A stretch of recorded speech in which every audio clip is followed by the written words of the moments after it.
प्रकाश थोड़ा ही पढ़ा हुआ, काव्य प्रकाश चतुर्थ उल्लास प्रारंभ है। यद्यपि शब्दार्थयोः निर्णय कृते दोष गुणालंकाराणाम स्वरूपम अविधानीयम, तो शब्द और अर्थ ही काव्य है ये बताया। तद दोषौ शब्दार्थौ, काव्य लक्षण में शब्दार्थ शब्द और अर्थ को काव्य बताया है, जो दोष रहित हों ऐसे शब्द और अर्थ काव्य हैं। तो शब्दार्थ के बाद सगुणौ आया है, तो यहाँ गुणों का निरूपण करना चाहिए, शब्दार्थ का निरूपण कर दिया, तो अब यहाँ पर गुणों का करिए। लेकिन कहते हैं शब्दार्थ यो निर्णय कृते, शब्द क्या है अर्थ क्या है इसका निर्णय करने पर दोष गुण और अलंकार, दोषों में दोष है, उसके बाद गुण है, फिर अलंकार है, अनलंकृति पुनःपापी। तो क्रम से दोष गुण और अलंकारों का ही स्वरूप अविधानीयम कहने के योग्य है, वही उसी का क्रम प्राप्त है। या दोष गुण अलंकारों को ही कहना चाहिए। तथापि तो भी धर्मिणी प्रदर्शित, धर्मी कौन है? शब्द और अर्थ, अर्थात काव्य, वो धर्मी है। शब्द और अर्थ माने काव्य, और काव्य माने धर्मी। धर्मी का प्रदर्शित होने, धर्मी की को प्रदर्शित कर देने पर धर्माणाम हेयता उपादेयता ज्ञायते, उस धर्मी में जो धर्म है वो हेय है माने त्याज्य है, अथवा उपादेय माने ग्राह्य है। ये तब ज्ञात होता है, धर्मों का तब ज्ञान होता है। इसलिए प्रथमम काव्य भेदानाह, पहले काव्य के भेदों को ही यहाँ पर कहते हैं, काव्य वो कितने प्रकार का है। तो अब यहाँ सबसे पहले ये ध्वनि काव्य के भेदों को कह रहे हैं। ध्वनि काव्य माने व्यंग्य काव्य। उत्तम काव्य के लक्षण में आपने पढ़ा इदम उत्तमम अतिशयनी व्यंग्ये वाच्याद ध्वनिर बुधैर कथित, प्रथम उसमें आपने पढ़ा। माने जहां पर वाच्य अर्थ को गौण बना करके व्यंग्य अर्थ प्रधान रूप से अभिव्यक्त होता है, वहां ध्वनि नाम का उत्तम कोटि का काव्य होता है। सहृदयों के द्वारा उसे उत्तम काव्य कहा गया है, इदम उत्तमम। तो ध्वनि भेद वाला जो काव्य है जिसमें ध्वनि है माने व्यंग्य अर्थ माने ध्वनि, वही जो है उत्तम काव्य है। तो वहां ध्वनि काव्य के भेदों को कहते हैं अविवक्षित वाच्यो यह, जहां वाच्य अर्थ अविवक्षित रहता है, जहां वाच्य अर्थ की अपेक्षा व्यंग्य अर्थ अतिशायी हो जाता है, तो अविवक्षित वाच्य नाम का जो काव्य का भेद है। तत्र वाच्यम ध्वनेद ध्वनौ भवे, तत्र वाच्यम भवे ध्वनौ, वहां पर ध्वनि में वाच्य हो, अर्थात वाच्य यहाँ पर अविवक्षित है। ऐसा कौन है? व्यंग्य। तो विवक्षित क्या हो गया? व्यंग्य। और जो है वाच्य जो है अविवक्षित है, तो ध्वनि व्यंग्य ही तो विवक्षित हो गया।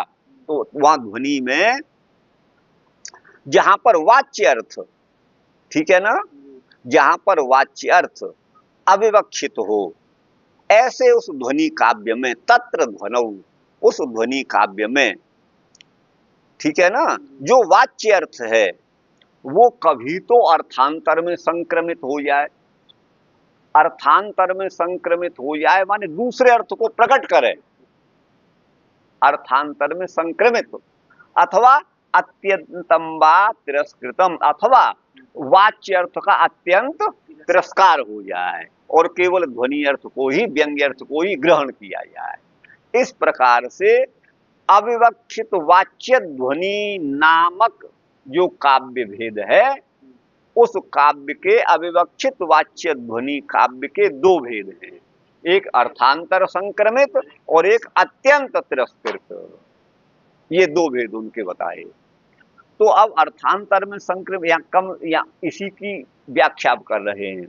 लक्षणा मूल गूढ़ व्यंग्य प्राधान्य, लक्षणा मूलक जो लाक्षणिक अर्थ है उसमें गूढ़ व्यंग्य की यहाँ प्राधान्य हो, प्रधानता हो। गूढ़ माने छिपे हुए, अंतर्निहित गूढ़ अर्थ का यहाँ पर प्राधान्य हो, प्राधान्य होने पर ही सत्य वो अविवक्षितम वाच्यम, जहां पर वाच्य अर्थ की विवक्षा नहीं रहती, वाच्य अर्थ जहां पर विवक्षित नहीं रहता। सध्वनौ वहां ध्वनि काव्य में इस अनुवाद से ध्वनि रीति गेय, सध्वनि रीति गेय, उसे ध्वनि काव्य ही समझना चाहिए। तो वहां वाच्य अर्थ जो है विवक्षित क्यों नहीं होता? तो कहते हैं तत्र वाच्यम क्वचिद अनुपयुज्यमानत्वात्, कहीं तो वाच्य अर्थ अत्यंत अनुपयोगी हो जाता है, उसका कोई उपयोग नहीं होता, इसलिए उसका त्याग कर दिया जाता है। अथवा अर्थांतरे परिणमितम, वही वाच्य अर्थ दूसरे अर्थ में परिणत हो जाता है। ठीक है ना? अब जैसे पढ़ाते पढ़ाते संध्या हो गई, सूर्यास्त हो गया, तो कहा गतोस्तमर्क, सूर्यास्त हो गया, तो इसका ये तो वाच्य अर्थ हो गया, लेकिन इसका व्यंग्य अर्थ क्या है? अब अध्ययन बंद कर देना चाहिए। ठीक है ना? ये व्यंग्य अर्थ निकला। तो उसी तरह से आप समझिए, अब यहाँ पर जो है अर्थांतर में संक्रमित, अर्थांतर संक्रमित का उदाहरण दे रहे हैं। त्वामस्मि वच्मि विदुषाम समवायुत्र तिष्ठति, आत्मीयाम मतिमास्थाय स्थितिमत्र विधेतत्। इस लड़के के पिताजी आपके आश्रम में इस बच्चे को छोड़ने आए, तो बच्चे को समझाते हुए कह रहे हैं, मैं एक उदाहरण दे रहा हूं, त्वाम अस्मि बच्मी, मैं तुमसे ये कहता हूं, त्वाम बच्मी, तुमसे कहता हूं क्या? विदुषाम समवाय अत्र तिष्ठति, यहाँ विद्वानों का समुदाय रहता है, इसलिए अपनी मति को जरा संभाल कर होश हवास में रख करके स्थिति मत्र विधेयी, यहाँ पर ठहरना, कोई ऐसा गलत काम मत कर देना, ये भाव है। तो वह है आत्मीयाम मतिमास्थाय स्थिति मत्र विधेयी तत्, अर्थ आप समझ गए होंगे। अत्र जो है वचनादि, मैं तुमसे कहता हूं, तो यहाँ वचन का वचन शब्द जो उपदेश के रूप में परिणमित हो गया है, परिणत हो गया है। अच्छा, क्वचित माने कहीं कहीं अनुपपद्यमानतया, उसका उपयोग न होने से वाच्यर्थ अत्यंत तिरस्कृत भी हो जाता है। उसका उदाहरण दिया क्या? उपकृतम बहुतत्र किमुच्यते, सुजनता प्रथिता भवता परम, विदधदीदृशमेव सदां सखे, सुखितमास्वतत सरदां सतम। विदध हीदृश नहीं, विदधदीद, यहाँ ह की जगह द है, विदधदीद, ह की जगह दी, ह को द बना देते हैं।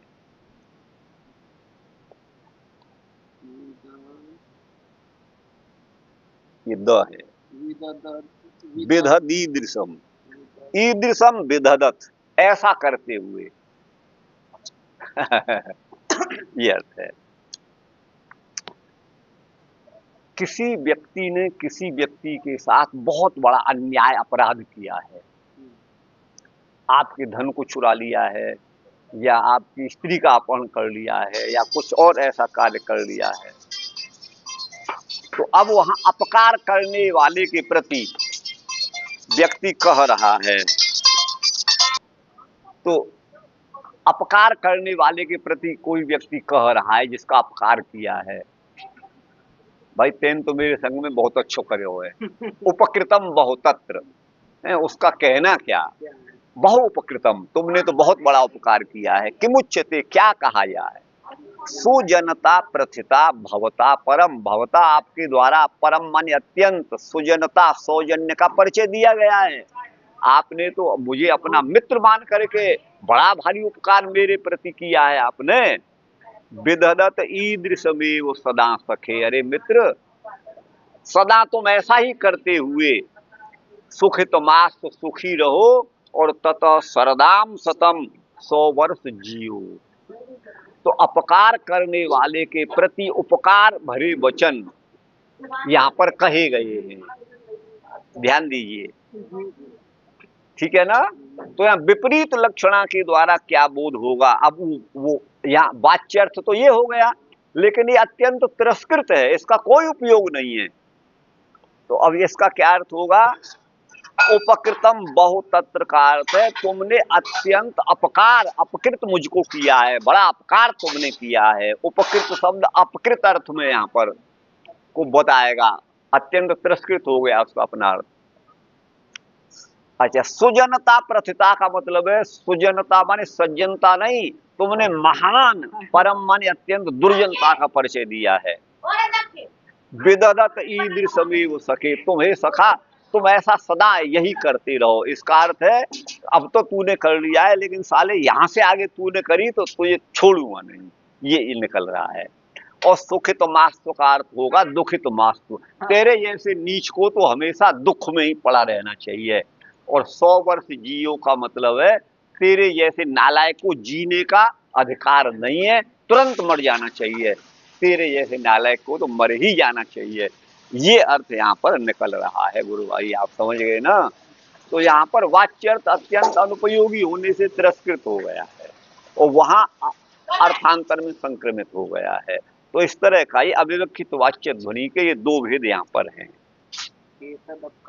हाँ, एतद मान यह बात जो अपकार करने वाले के प्रति विपरीत लक्षणा के द्वारा कश्चित बदति, कोई कहता है किसी से। अब है विवक्षितम चान्य परम वाच्यम यत्रा परस्तुतः, जहां पर विवक्षित है ना, वो तो अविवक्षित वाच्य ध्वनि था, यहाँ पर विवक्षित शब्द का जो अपना अर्थ है अविधा के द्वारा जो विवक्षित अर्थ है, वह यदि अन्य परम किसी अन्य अर्थ का बोधक हो जाए, है जहां पर वाच्य अर्थ यत्र मर जा वहां अपरस्तु स, वहां पर वो दूसरा काव्य का भेद, ये विवक्षित वाच्य ध्वनि ये है। वाच्यार्थ मान विवक्षित होने पर भी अन्य पर माने व्यंग्य निष्ठ हो जाए, अन्य परम व्यंग्य अर्थ का बोध कराए, तो उसे विवक्षितान्य पर वाच्य ध्वनि अथवा अविधा मूला ध्वनि, क्योंकि विवक्षित अर्थ जो है वो अविधा के द्वारा ही विवक्षित होता है, तो वो अविधा मूला ध्वनि का उदाहरण है। यह ध्वनि काव्य का दूसरा भेद है। अच्छा, उसमें भी आगे बताते हैं कोपी अलक्ष्य क्रम व्यंग्यो और लक्ष्य व्यंग्य क्रम पर। उस अविधा मूलक ध्वनि में क्या होता है,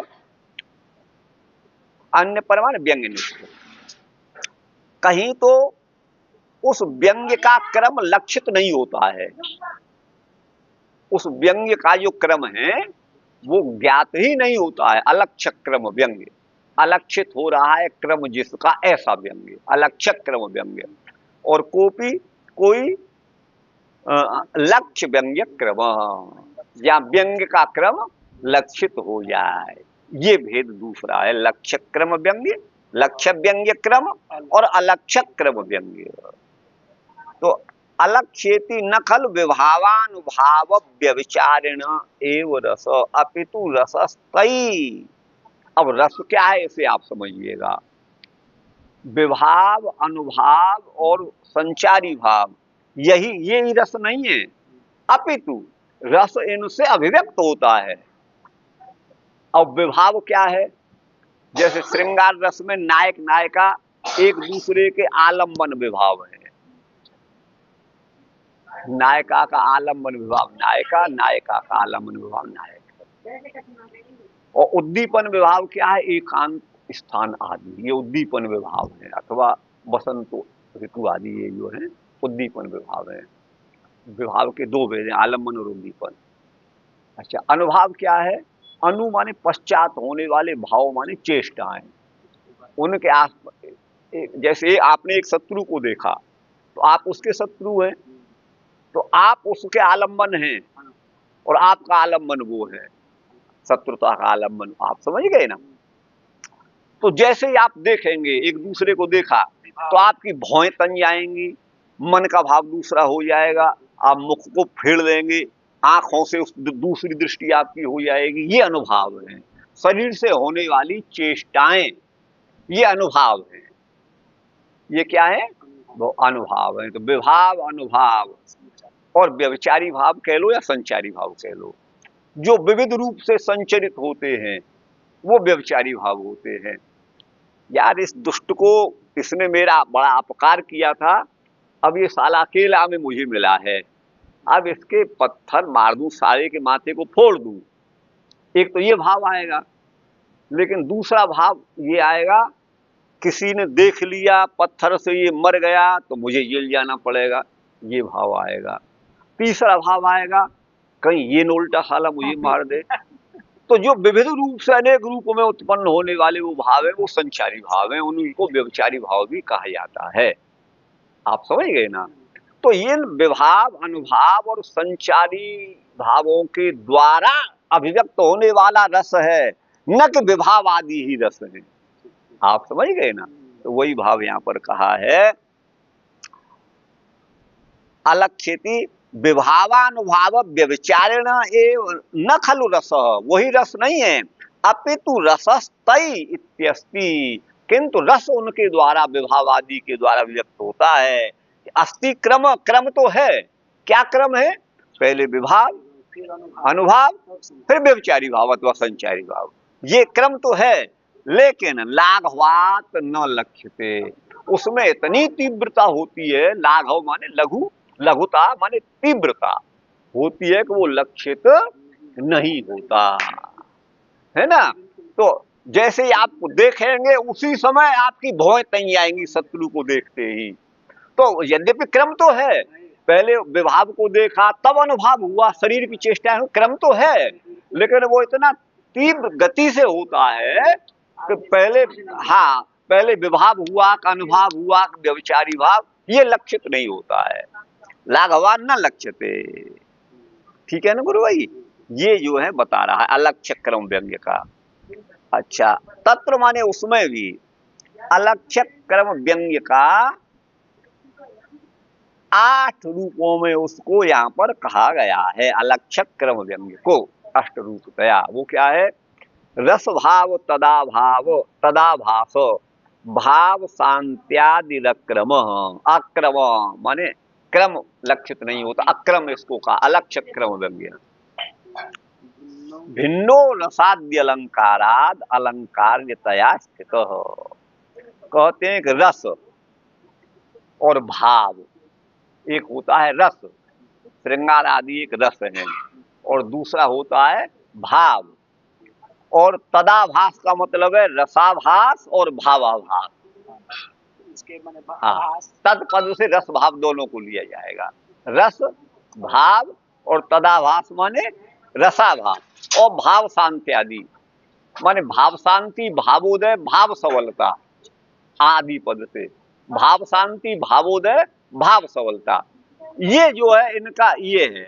तो अक्रम, ये होते तो इनमें सब रस प्रतीति क्रम से ही होती है, पहले विभाव फिर अनुभाव और वो, लेकिन इनमें क्रम लक्षित नहीं होता लाघव से। तो भिन्नो रसादि अलंकारात, रसादि जो है वो अलंकार्य है, रस तो अलंकार्य है, वो अलंकार नहीं होते, रस अलंकार्य है। अलंकार तो आपका मणि है, आप अलंकार्य हैं। ऐसे ही काव्य के जो अलंकार हैं उनसे जो रसादी रूप जो काव्य है वो भिन्न होता है, वो अलंकार्य है। भिन्नो रसादी अलंकारात, अलंकार से भिन्न है रसादी, वो अलंकार्य रूप से स्थित है।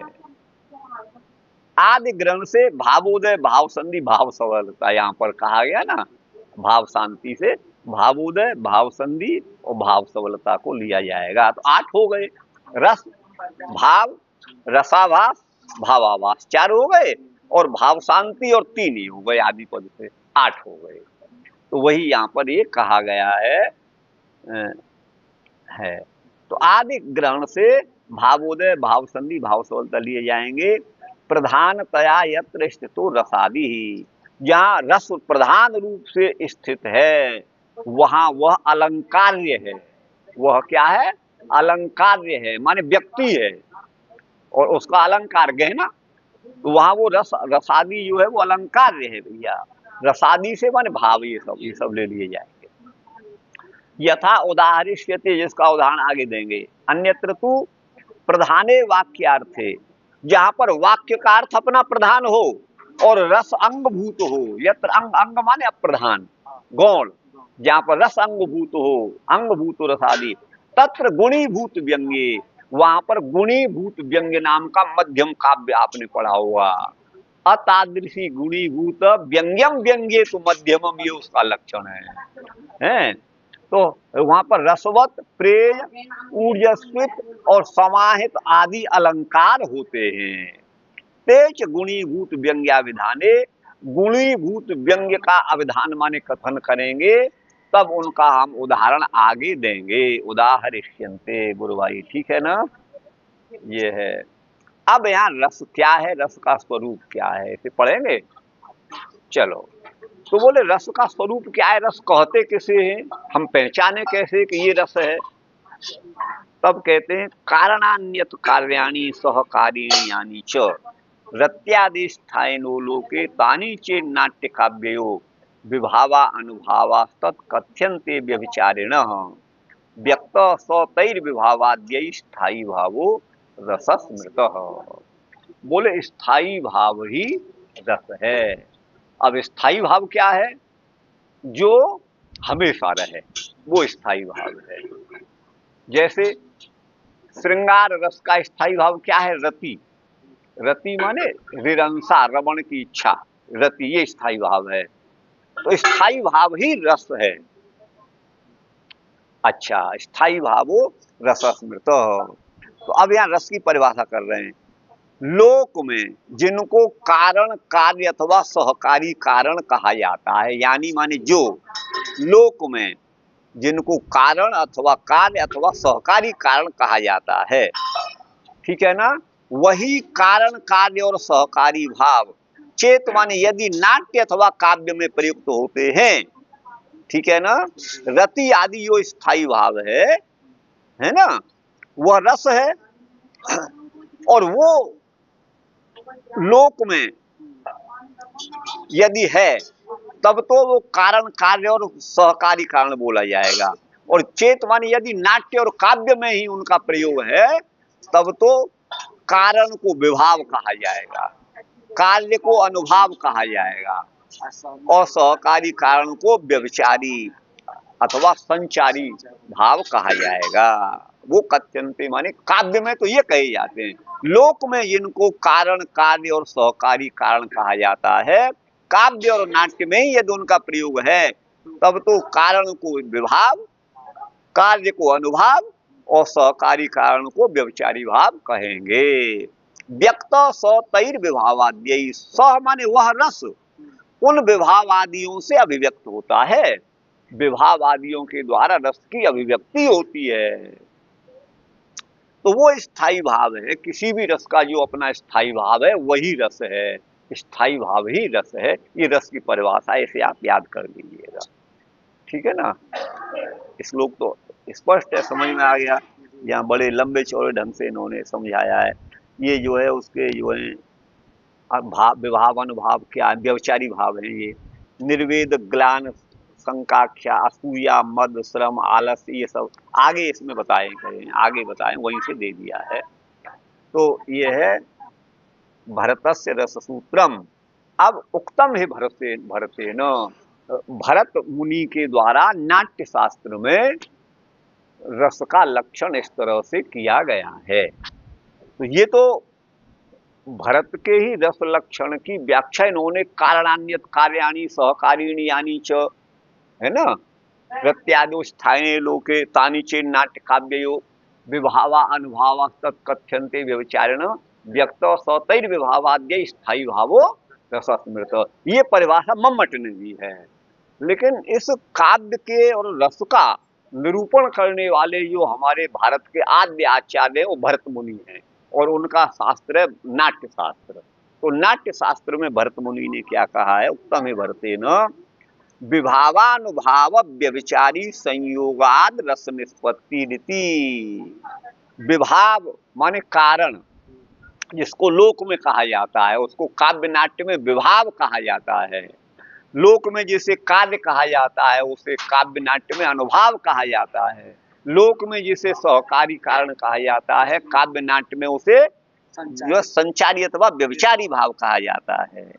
तो विभाव, अनुभाव और व्यभिचारियों का जब संयोग हो जाए, संयोग माने मेल हो जाए, विभाव तो है लेकिन अनुभव नहीं है, तब नहीं होगा, है ना। इनका संयोग होना चाहिए। और कहीं कहीं पर काव्य में विभाव का वर्णन तो है, अनुभाव का वर्णन नहीं है,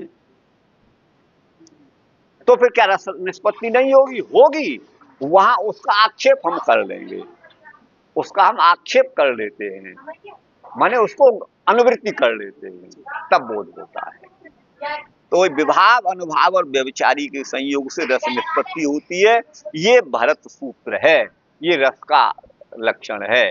तो विभाव, अनुभाव, व्यभिचारी के संयोग से, जिसको कारणान्यत कार्याणी आदि श्लोकों, 2 श्लोकों के कारकाओं के द्वारा आचार्य मम्मट ने कहा है, वो भरत का नाट्य शास्त्र का जो सूत्र है वो यही है, वही इसका मूल है। ये रस की परिभाषा भरत की है, और वो जो पहले पढ़ी है कारणान्यत कार्याणी, ये मम्मट ने की है। अब अपने अपनी उक्ति के प्रमाण रूप में वो भरत मुनि का ये उन्होंने परिभाषा उद्धृत की है, प्रमाण रूप में ये दी हुई है। अब इस सूत्र की व्याख्या 4 आचार्यों ने की है। मीमांसकों ने अलग ढंग से की है, नैयायिकों ने अलग ढंग से की है, ठीक है ना। और जो है नई आलंकारिकों ने, माने काव्य शास्त्रियों ने दूसरे ढंग से की है। तो 4 तरह की, 3 है, एक और है। तो ये एक तो यहाँ भट्टलोलट है, एक शंकुक हैं, ये नैयायिक हैं, और ये जो है ये मीमांसक हैं संभवतः, है ना। और उसके बाद हैं गुरु भाई, ये जो है एक अभिनव भट्टनायक हैं, वो भुक्तिवादी आचार्य हैं, भट्टनायक हैं, भुक्तिवादी आचार्य हैं। और एक जो है ये जो मम्मट के अभिमत है, वो चौथा मत अभिनव गुप्त पादाचार्य, वो अभिनव